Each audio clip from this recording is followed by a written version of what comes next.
오늘 하나님 말씀은 요한 3서의 말씀으로 은혜를 나누고 싶습니다. 오늘 말씀에 보면 몇몇의 이름이 나오는데 첫 번째는 가이오라는 인물이 나옵니다. 이 가이오는 성경에 보면 몇 군데 나옵니다. 그런데 그 가이오가 본문에 나오는 그 인물인지는 사실 명확하게 규명이 되지 않고 있습니다. 에베소 출신의 가이오라는 내용이 사도행전에도 나오고, 또 더베 출신의 가이오라는 인물도 나오고, 고린도 출신의 가이오라는 인물도 등장을 하는데, 그 인물이 어느 인물인지는 명확히 알 수 없습니다. 그럼에도 불구하고 이 가이오라는 인물이 사도 요한과 아주 돈독한 관계임을 본문을 통해서 발견할 수 있습니다. 3절의 말씀에 보면 믿음의 형제들이 내게 와서 진리의 길을 따라 진실되게 살아가는 그대를 칭찬하였다고 했습니다. 그러니까 이 가이오라는 인물이 예수 그리스도를 개인의 구주로 영접하고 사도 요한과 초대교회의 성도들과 관계를 가지면서 변화된 모습, 신실한 모습으로 성화되어져 가고 있는 것을 발견할 수 있습니다. 그러니까 이 가이오의 삶이 얼마나 그 공동체 안에 본이 되었는지 믿음의 형제들이 사도 요한에게 말하기를 그의 삶이 얼마나 진실되고 진리의 길을 따라가고 경건되게 살고, 그리고 뿐만 아니라 다른 사람들을 잘 섬기는 모습이 너무너무 귀하고 아름다웠다라고 하는 거죠. 어떻게 이렇게 아름다운 삶을 살 수 있을까? 2절에 보면은 그대의 영혼이 건강한 것처럼 몸도 건강하고 모든 일이 잘 되기를 기도합니다. 그랬거든요. 그러니까 영혼이 건강하니까 그 척박했던 로마 시대 그 어려운 환경 속에서도 성도들을 배려하고 진리를 추구하고 진실된 삶으로 공동체를 섬기고 교인들을 돌보았다고 하는 거죠.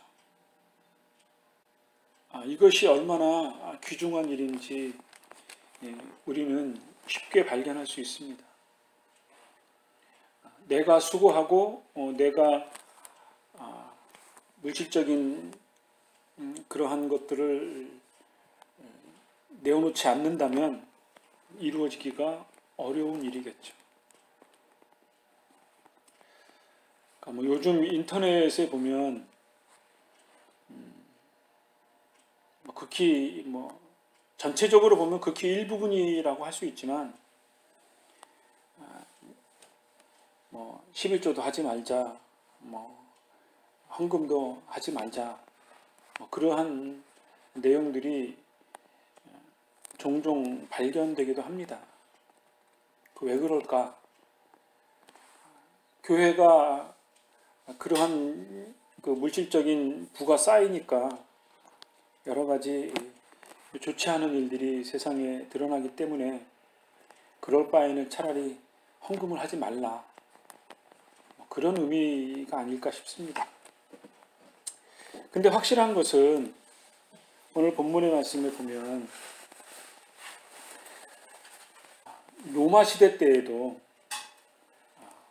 성도들을 돕고, 그리고 요즘으로 말하면 선교사죠. 전도 여행을 하는 그런 사도들과 성도들에게 물질적인 후원을 했다라고 하는 거죠.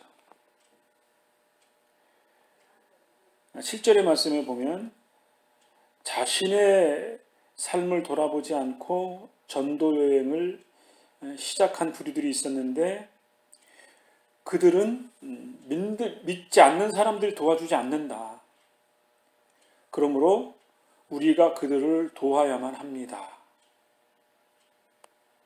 이렇게 권면하고 있거든요. 뭐 당연한 거 아니겠습니까? 그리스도의 복음을 증거하기 위해서 유대 지역, 소아시아 지역, 그리스 지역, 로마 전 지역을 이렇게 돌아다니면서 복음을 전하는 사도들도 있었고 또 장사하면서 그리스도의 복음을 나누는 그런 사람들도 있었는데 특별히 사도 같은 경우는 자기가 재산이 많거나 그러지 않았기 때문에 사도 바울 같은 경우만 해도 천막 짚는 일을 하면서 선교비를 충당을 했죠. 그것 가지고도 이제 좀 부족하면 이제 교회에서 또는 성도들이 이렇게 헌금을 모아서 그 사도들에게 전달을 하기도 했습니다. 어쨌든 이렇게 그리스도의 복음을 전하는 전도 여행자들에게 믿지 않는 사람들이 도울 일이 있냐? 믿는 우리들이 도와야 하지 않겠느냐? 그리스도의 복음을 증거하는 이 귀한 일에 우리가 기도로 돕고 물질로 도와야 하는 것이 당연하지 않겠느냐? 이렇게 요한 3서에 교훈하고 있습니다. 아마도 이 가이오라고 하는 인물도 이런 일에 헌신했을 것이라고 추측이 됩니다. 그래서 이 가이오라는 인물은 도우는 일에 또 사람을 대접하는 일에 그 선한 일을 함에 있어서 다른 사람들이 칭찬을 할 정도로 그렇게 본이 되었다라고 하는 거죠. 교회 일을 이렇게 하다 보면 목사님이나 장로님이나 이렇게 실질적인 일을 하는 사람들이 많이 표면적으로 드러나겠지만 그러나 내용들을 잘 살펴보면 그 일들을 위해서 십시일반 돕는 사람들 또 보이지 않게 협력하는 사람들이 많이 있음을 발견하게 됩니다. 이렇게 보이지 않는 사람 또 열심히 행동으로 봉사하는 사람 그런 사람들을 통해서 주님의 이름이 또는 공동체들이 이렇게 왕성하게 사역을 할 수 있을 줄 압니다.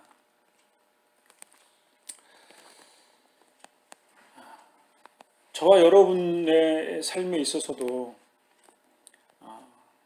이렇게 가이오처럼 그런 아름다운 삶의 모습이 있었으면 좋겠다 그런 생각이 듭니다.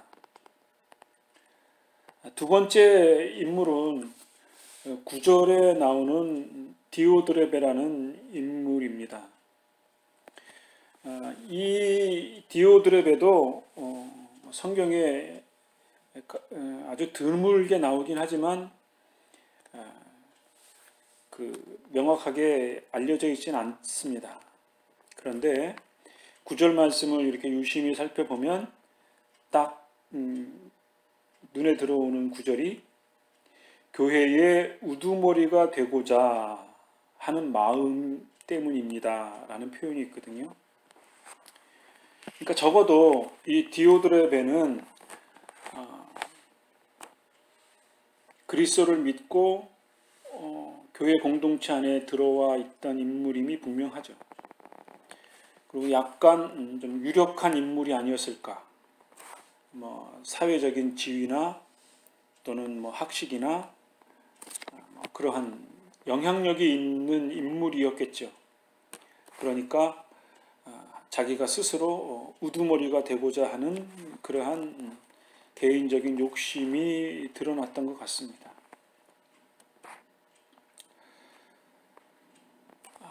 이러한 그 욕심 때문에 사도의 말씀도 듣지 않고 충고도 듣지 않았다고 9절에 기록되어져 있습니다. 그리고 더 나아가서 10절에는 거짓말로 우리에 대해서 나쁘게 말하고 도우려고 하지도 않고 또 돈 갚는 사람들에 대해서 회방하는 일을 했고, 급기야는 교회에서 사람들을 쫓아내기까지 했다고 했습니다. 그러니까 한마디로 말하면 이 디오드레베는 그리스도를 섬기는 교회 공동체 안에 들어와서 그리스도를 섬기지 않고 성도들을 섬기지 않고 자기 자신이 그 무리들 가운데 으뜸이 되고자 하는 마음 때문에, 즉 인간이 가지고 있는 악한 본성 때문에, 자기를 드러내려고 하는 그 악함 때문에 자기의 유익을 추구하기 위해서 교회 공동체의 한 사람 한 사람들을 회방하고 방해하고 공동체를 파괴하는 일을 했다라고 하는 거죠. 요즘은 조금 뜸해졌습니다만 작년에만 해도 매스컴에서 하나님의 교회, 그 교회의 신자들이 건전한 교회에 이렇게 침입을 해서 겉으로는 열심히 전도를 하는 거죠. 그래서 이제 그 하나님의 교회 교인들을 한 사람 한 사람 데려와서 그 교회에 어떤 그 영역을 확보하고, 급기야는 이제 전도사도 모시고 목사도 모시고 그렇게 섭외를 해서 교회 공동체를 파괴하는, 일명 산 옮기기, 그러한 일들을 해서 건전한 교회가 파산되는 그러한 일들이 많이 있었습니다. 그것이 얼마나 많았는지 매스컴에서 보도가 나올 정도로 한국 교회에 커다란 피해를 입혔습니다. 마치 이 디오드레베가 그런 하나님의 교회에 그릇된 신자처럼 그러한 일들을 했다고 볼 수 있겠죠.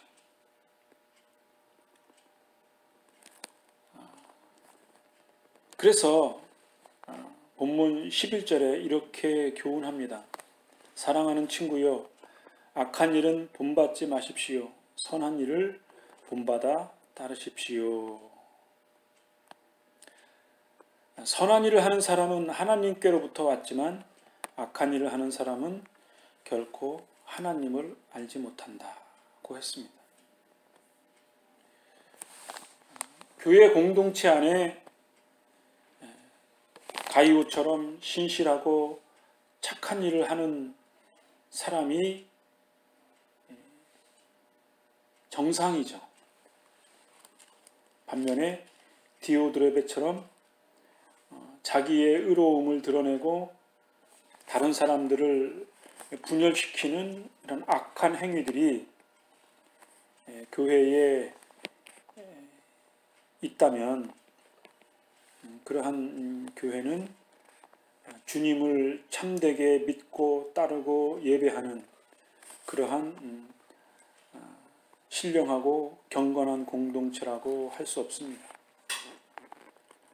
물론 이러한 부류들이 간혹 있을 수 있겠지만 그런 사람들을 잘 양육하고 교훈하고 때로는 그런 사람들이 교회 내에 발을 들이지 못하도록 믿는 사람들도 특별히 유의해야 할 것으로 여겨집니다.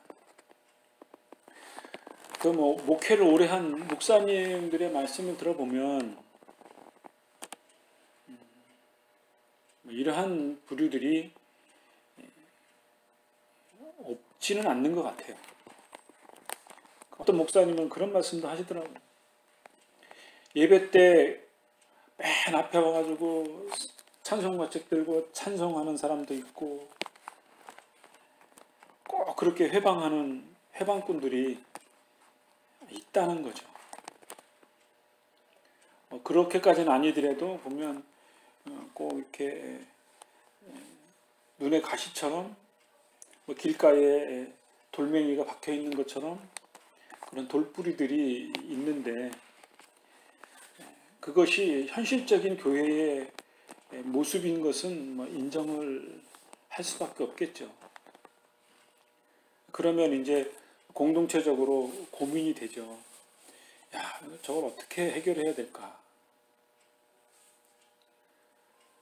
궁극적으로는 인내하고 그들을 참아주고 때로는 가르치고 책망하기도 하고 그러한 일들이 잘 병행되어야 하겠죠. 어쨌든 건강한 공동체가 되도록 서로 힘쓰고 애써야 할 줄로 압니다. 세 번째로는 데메드리오라는 인물이 나옵니다. 이 데메드리오는 12절의 말씀에 보면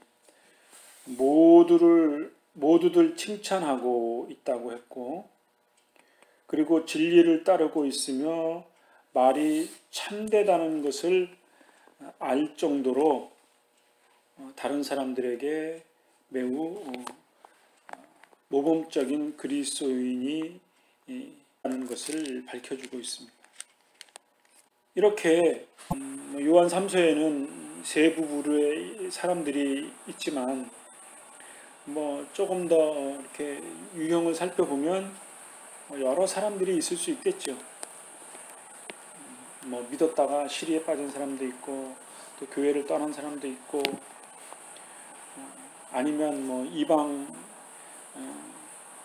종교에 심취해 있었던 무당이나 불교 신자나 이슬람이나 이런 분들이 이제 회개하고 교회에 들어오는 부류들도 있을 수 있고 또 본문에 나와 있는 사람보다 더 신실되게 헌신적으로 교회를 섬기는 사람들도 있을 줄 압니다.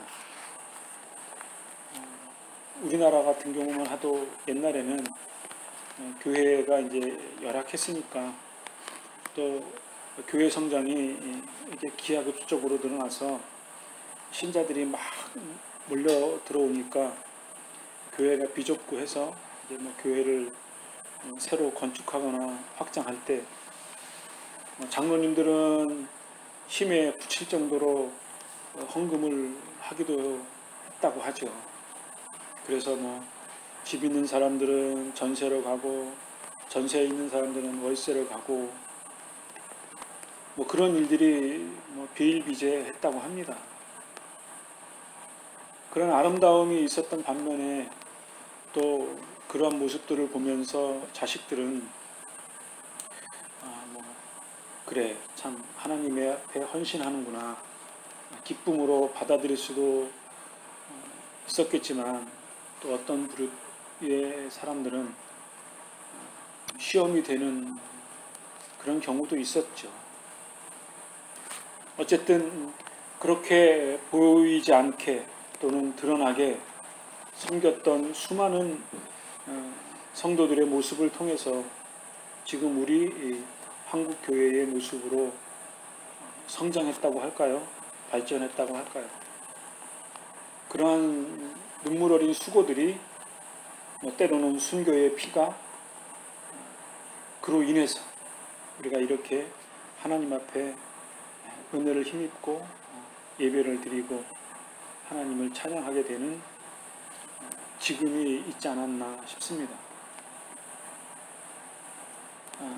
요한 1, 2, 3서를 마무리하면서 이렇게 아름다운 삶을 사는 사람들이 있었던 것처럼, 또 사도 요한이 이런 아름다운 사람들을 귀하게 여겼던 것처럼, 이제는 우리 자신들이 이렇게 그리스도의 은혜로 힘입어서 영혼이 변화되어지고 마음도 변화되어지고 또 몸과 행실과 물질로 다른 사람들을 섬길 수 있는 그러한 아름다움, 그러한 마음의 자세, 실천의 자세가 우리의 삶 가운데 더 드러나지기를 바라는 마음을 갖습니다. 이런 은혜가 저와 여러분의 삶 가운데 있게 되어지기를 간절히 바랍니다. 기도하겠습니다.